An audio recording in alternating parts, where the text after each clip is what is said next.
Hey, everybody, and welcome to another episode of the Financial Advocate Podcast. My name is Ryan Stark, and I am an LPL financial advisor, and I'm your host for today. And I'm here with Christine Tay. And rather than doing a little bit of introduction myself, I will let you introduce yourself and kind of get into your story of what we're going on here today. What I want to talk about is how you went from corporate to business owner and lead into everything you're doing now, which has been a bunch of great content on LinkedIn. So thank you so much for coming on. And why don't you guys introduce yourself? Yeah, thanks, Ryan, for having me on as your guest. I really appreciate this. So, I'm a personal finance coach. I started my business in September 2016. So, my main focus in helping my clients build a healthy relationship and foundation with money. So, the kind of clients I help out are people, who have negative cash flow, or people who have, who make very good money, but they're still negative cash flow because they just have a hard time trying to stay on top of their finances. And that's where I come in place. Like we work through all the issues and the traumas they have, like what's going on there, why do they keep overspending, and then why do they have a hard time watching their money and budget. So that's in a nutshell. And then so I started in September 2016, and then I quit my corporate job March of last year. So I'm approaching actually my 1 year anniversary this Sunday. I just Congratulations. realized that I Wow, need to write a blog about that. so, absolutely. That's great. mhm, yep. Uh, and I love what you Oh, said about dealing with the issues of why are you overspending, right? Because obviously, if it was easy to just tell somebody to shift some numbers around, we would do that. And I think mhm, sometimes when even as a planner, when people come to us, mhm. sometimes it feels like they want somebody to have a magic wand or just say, I know I'm missing out on a technique, what do I do? And unfortunately, it's usually, change your lifestyle, make some adjustments. These are the real issues. Let's get to the core problems that we can fix to make Mhm. sure you develop your relationship, just like you were saying. Exactly, exactly. So I, in the beginning when I started my work in 2016, I was so focused on just the budgeting, just telling them the numbers, and then okay, this is how you do it. This is how you manage your money. This is how you set up a budget and spreadsheet and all that. But I quickly realized after a couple of months, like no matter how much you tell them, if you don't deal with the emotional issue underneath it, it just doesn't work. So then I had to involve, like, you can almost say like it's like financial counseling part. So we had to deep dive into their history, what's going on, how will you raise our money. So we really have to work through that because a lot of where they are now was because of how they were raised, and then we can't really blame them because they were raised with parents who never taught them anything.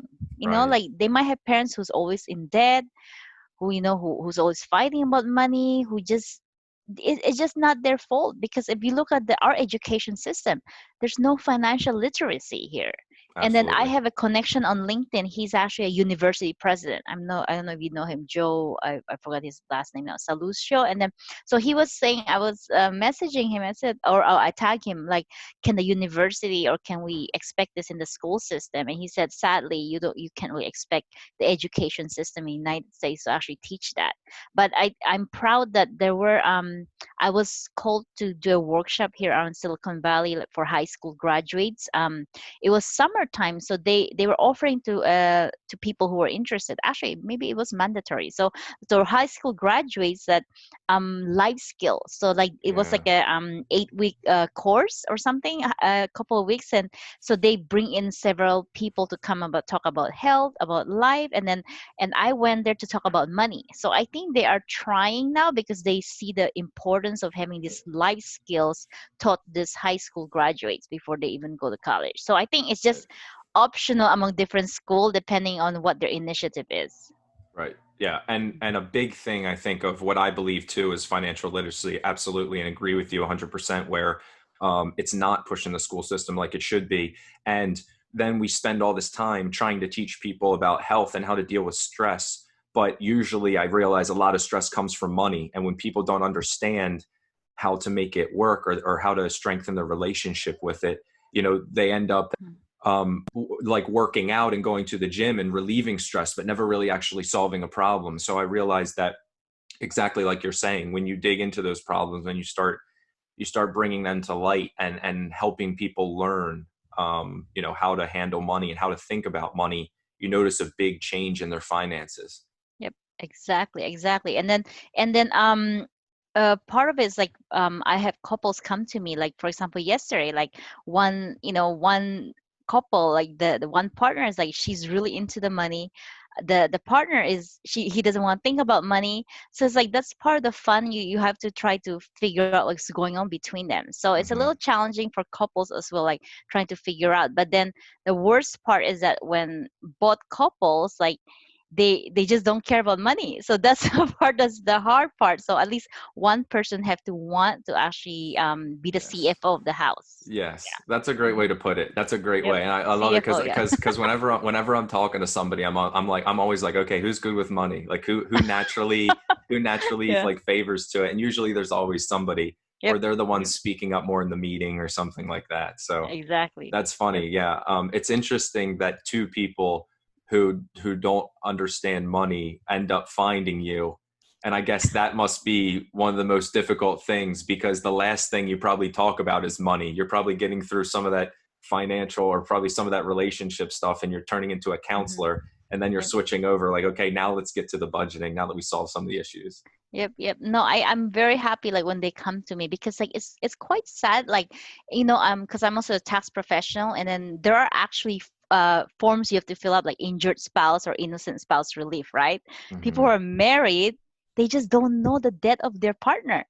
That's why Right. they have to file the injured spouse or innocent spouse. Like both of them is like you either don't know the debt of your partner, and then Yeah. later on, like IRS took your refund because your partner had a previous debt that they never know of. So IRS Yeah. took the refund from that current return because they went from single to married filing jointly. Right. So it's incredible. I can't grasp my mind around like people who just never talk about it. That's why I always post like when you start dating, just start talking about money. Like like I mean, just notice. I think if for me, I'm very good at noticing, like when I was dating, like what are their habits around money. You can tell by the little things that they do, how much they tip, or just a conversation they have, just bringing it up, like, Sure. oh, like Exactly. Absolutely. Silicon Valley is very expensive, like what do you think about that? It's like, Hmm. oh, like I don't know, just little things here and there you can pick it up, like, oh, like what do you think of the credit card debt, or something like that. So at least, and then there will become a point in time where, and you're gonna have to start talking about who's gonna keep paying for the dates, right? So Yes. some women always think, oh yeah, men should pay, but then like I think we live in culture now that women also makes as much money as men. So I think it's a little unfair to expect that of a man unless the man likes it. So it really Yeah. depends. So that's why I think part of that, once you start getting serious, like you keep going out and then it's starting to get to the point of getting serious, and start talking about it. I mean, there Hmm. shouldn't be shame of it. You don't want to wait till like you're about to get engaged and start bringing it up, then you realize, oh my god, you have 100K debt in in Right. this and that. Right. So yeah, Yeah. so I always encourage that. Even my young clients, actually my Saturday LinkedIn live is actually with one of my young clients. So she Okay. she said yes to coming on board to talk about how I help her and stuff. So That's great. I love working with young women, because then I kind of can give them advice too about dating and stuff like that. It's almost like life coaching. And Hmm. also, as well as, pay attention to your date, start talking about money. It's not something to be ashamed for, and topic. I Right. had one young client, like she's been dating this guy, I don't know, for 6 months, but she doesn't know how much he makes. I think after 6 months, I think it's okay to have that conversation. It's not like you're being like, a sugar mom or whatever, or like you're trying to look for like a guy to support you, but it's just to have a conversation. It's like, oh, okay, then I start to open up about that stuff. That's a very a sensitive topic that you have to eventually get comfortable with. Yeah, and while I think everybody's different, I do 100% agree with you because the one thing I've seen from planning too is seeing people who don't get their estate planning done, and then the family doesn't Hmm. know where anything is. They don't know what Yep. documents to go get. They don't even know where to start because the person who did everything never talked about it, and it wasn't passed down from Yep. kids, and even talked between spouses. Yep. And Yep. unfortunately, I'm actually dealing with that right now. So it's Yeah. something that every time I see it, it's just like, do they have a will? It's like, no. I'm like, oh no, like, Hmm. here we go.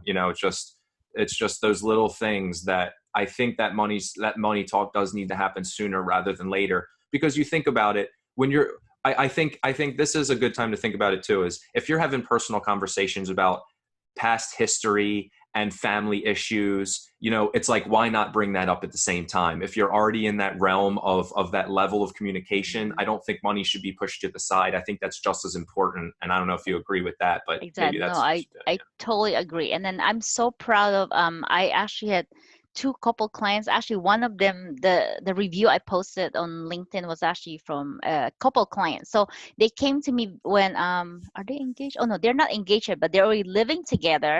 But then they never saw each other's finances. So Mhm. I'm so happy they came to me, and then like once we actually set it up, they're like, "Oh wow, now the lady, she has more debt than him. He doesn't have any debt. She has a lot of debt, so she feels a little shame about that, even though they both make very good money. But I think just when they start to talk about that, open up, so it brought them a little closer. So I think they'll be ready to get engaged. And I actually have another couple client I'm working through, like they just got engaged, but then they have very different philosophy about money.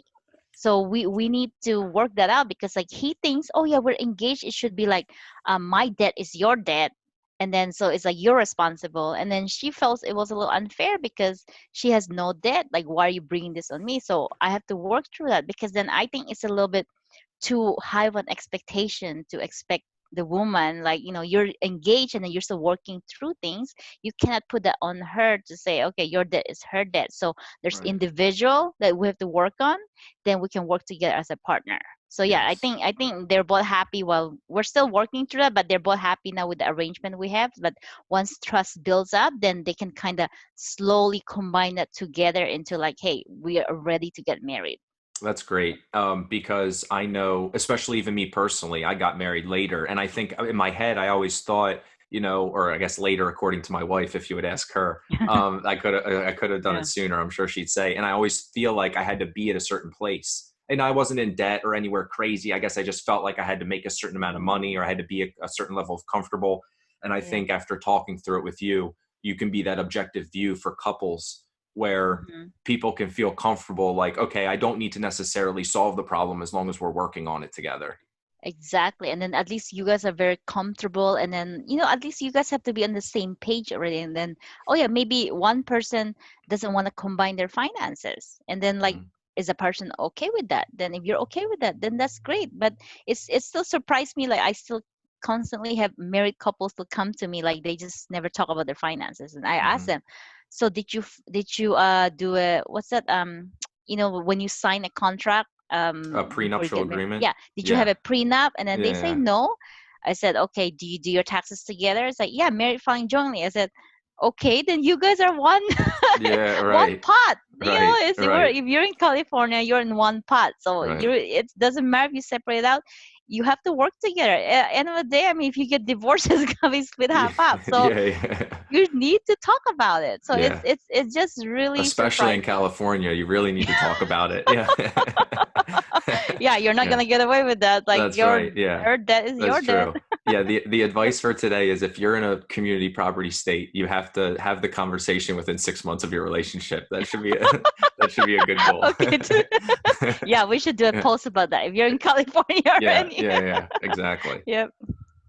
So just looking at like some of the things you do, Mhm. financial coach, tax strategist, LinkedIn coach, just leading into the LinkedIn coach. Before I get to that, I noticed with a financial coach, tax strategist, did Mhm. you feel like one led to the other? Did you always just have a feeling for money, or did you love numbers, or what led you Mhm. to, I guess, kind of touch on those different specialties? Yeah, yeah. So with any country, almost any country, we always have taxes, right? So we cannot get away from taxes. We cannot run away no matter how much we want to run away, right? So Right. especially in America. So I have a philosophy: you can run away from something, why not make it your friend? So Hmm. and then taxes is a huge part of your personal finances. And I do get a lot of questions from my clients, like they always ask me, so how do I save money on taxes? My taxes is so high, how can I be efficient? And then sometimes some of their questions is a little silly, because then if you make a lot of money, especially 200K, yeah, your taxes is going to go higher, right?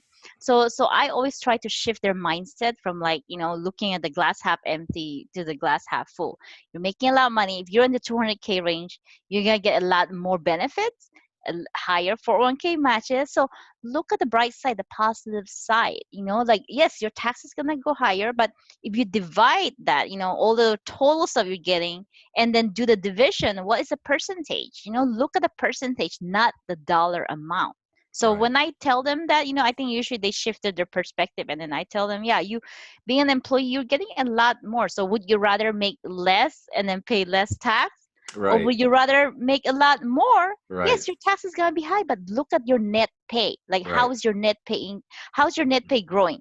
How is your net worth growing? So let's focus on that. So that was Right. actually one of the issue with one of my couple client. He's making very good money, and then yet he was complaining like, "Did you see how much I just paid for California tax and federal tax on my W Right. two?" I said yes, but did you do the division? What's the percentage? So it's like, Yeah. how's your net worth doing? So I had them open a personal capital dashboard, and then like when he saw, wow, yeah, my net worth did went up. Cool. Okay. So Yeah. he was happy. So I have to make them refocus on what is going good with you making that more money, because too many people just focus so much on taxes. They just don't look at what are the positive things that come from you making more money. Yeah. Look at the positive. Look at the glass half full, not at the glass half empty. And it's a system, right? It's not a Mhm. system where people always feel like, I feel like the IRS is trying to trick you, but there's a set rules and there's a system that Mm, you can follow. And it's kind of like yep. so many times people are like, I got a big refund last year, but I didn't get one this year. But that's like the end of the statement. I'm like, well, there's a lot of things that go into what you just said, and it's your Yeah. money and blah, blah, blah. Then we start Yeah. having that Yeah. conversation. But Yep. that's why I think I love the idea of financial literacy and educating people, because I think Mhm. you really need to think about things a different way. Mhm. Obviously paying your taxes isn't the most fun thing, but Yeah. there's a best way to do it. Like you said, there's always a Yep. glass half full.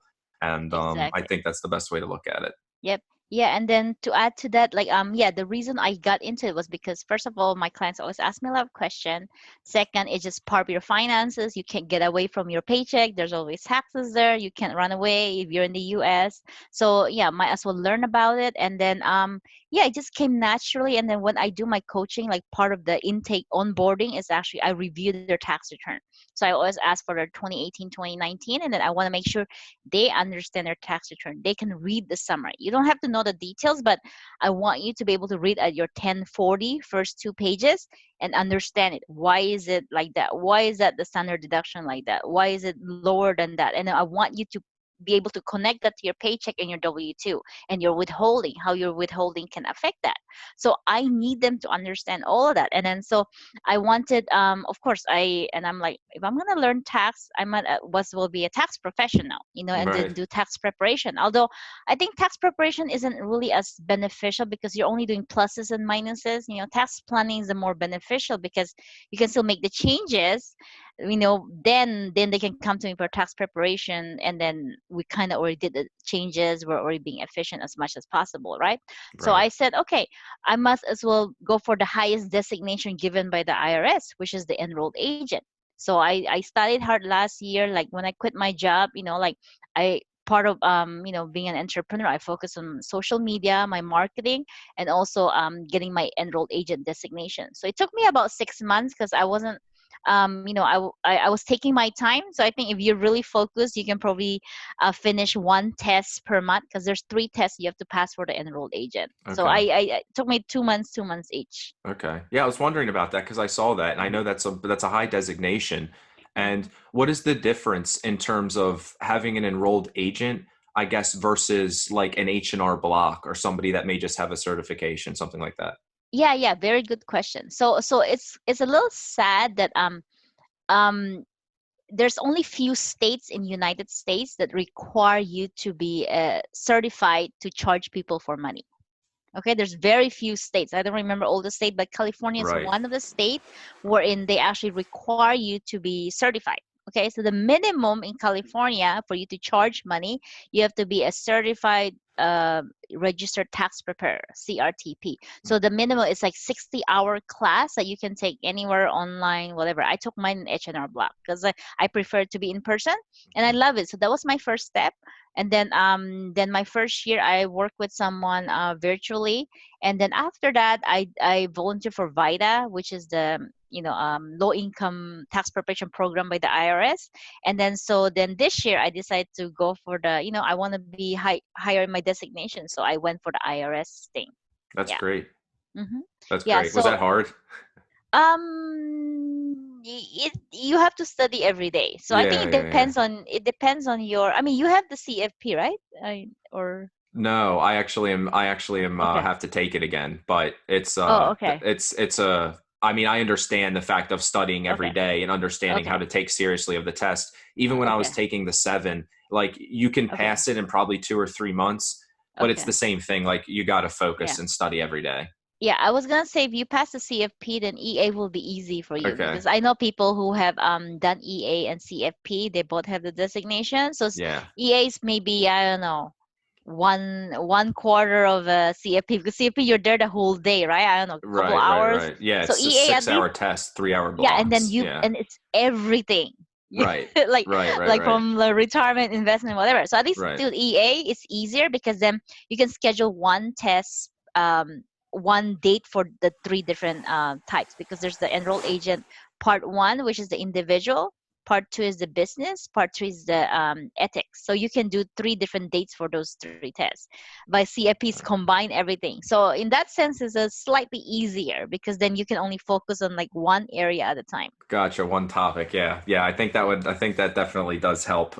It jumbles in the brain, sure, when you jump around, especially when Yep. tax is involved in planning or investment. And it depends on the type of the question on where the category fits. Yep. So Yep. that's something that Yeah. definitely gets there.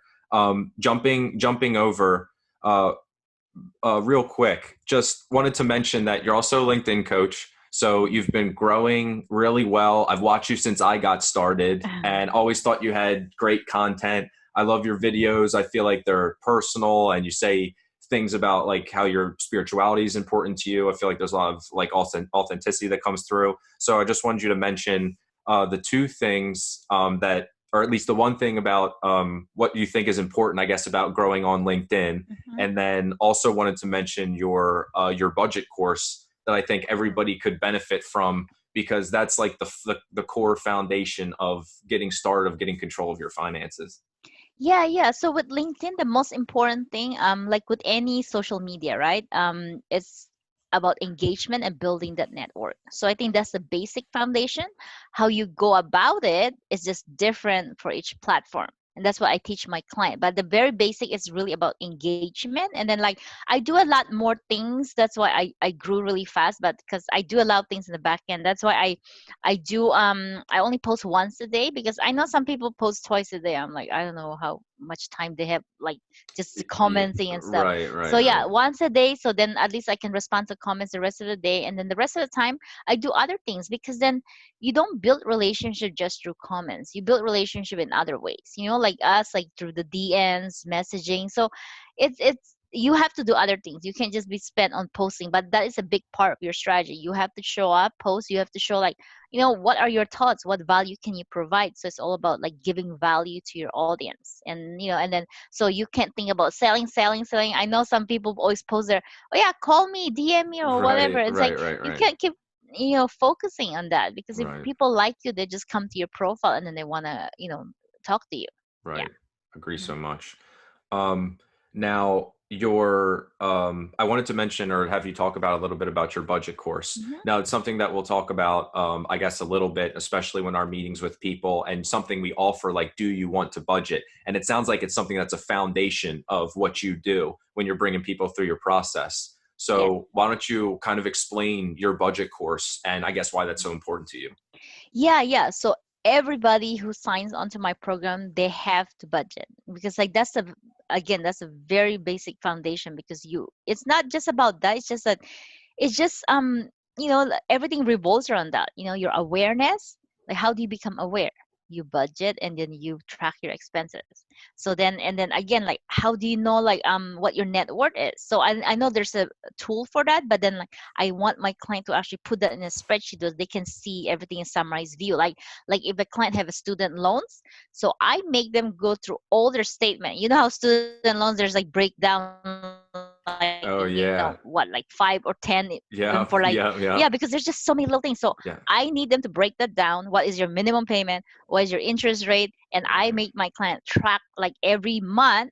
What is your principal? What is your interest? So I want you to see how your principal is going down and how much interest you're accruing. So Right. they need to see that, because like it's Right. all about opening their eye. Because then Right. some of them, most of them are just not aware. It's like, oh, I don't know how much my student loans is. Like they just don't know. And then I said, what was your original student loans? How much is it now? And some of them are like like one of my clients, like it just went like 10 grand, like after she wasn't paying. Like it's like the income based repayment. It doesn't do you any good, because Right. then you're just paying the minimum, and then you're not even paying down your principal. So Right. the only Right. time income based repayment is beneficial is that if you're working at those set whatever roles that we're in, eventually you're going to be forgiven, right? Because if you don't work at those particular field, like teacher or government roles, even though it's forgiven later on, it's still taxable. So a lot of people Yes. don't understand that. Yeah, okay, yeah, you have 20K now, and then later on it might be 50, 70K. Oh yeah, you are forgiven, but then that 70K is going to show up on your tax return as taxable income. Yeah. Unless you're a teacher, of course, then okay, then forgiven, then you don't have to pay for it. But then that's very tricky. And then some people, they don't want to stay in one field for a long time anyway. So most of the time the IBR doesn't really work. So I always tell them, hey, this doesn't really serve you. Just figure out a way to pay that off. Yes. Well, I appreciate it so much for you like taking some time to do this. And I'm gonna go ahead and jump off. I will be happy to share all your information. Everybody should definitely go see you if they want to start getting budgeting. And is there any last minute words you want to leave for everybody? Yeah, so if you ever just want to get started with your finances, so I think the first thing you want to do, just ask yourself, like, how is your relationship with money? So that's the first step. And then just like whatever that came to your mind, like how is it? Is it good, bad, ugly, yucky? Then that's where you start. So unless you can answer yourself, oh, my relationship with my money is great, then there's probably some things that you can work on. So if it's yucky on the other side of the fence, then I think you most likely will need help. So reach out, any financial professional, and then who you trust. Just talk to several people, and then see who you feel comfortable with. But don't keep delaying, because money is an important part of your life. Like it's something that you have to do, forever. Like a client of mine was asking me, how long do I have to keep budgeting? I said, forever, till the day you die. I mean, it's like when you're eating healthy, right? Like, okay, I'm not going to eat sugar for a month and I'm going to get back to eating sugar again. No, Right. it's forever. You have to eat Right. healthy forever. So Yes. it's a forever relationship. Okay. So that's very important. Like it's like relationship with yourself. You have to keep maintaining that. So relationship with money, you have to keep maintaining the good relationship forever. Yes. Love Yeah. And it. accept and embrace that. Yeah. Love it. Love the advice. Again, thank you so much for jumping on the podcast and doing this. I'm happy to do this again. I'll keep watching you. I love watching everything you're doing. So keep up the great work. And again, thanks for being here. Thank you, Ryan. Sure.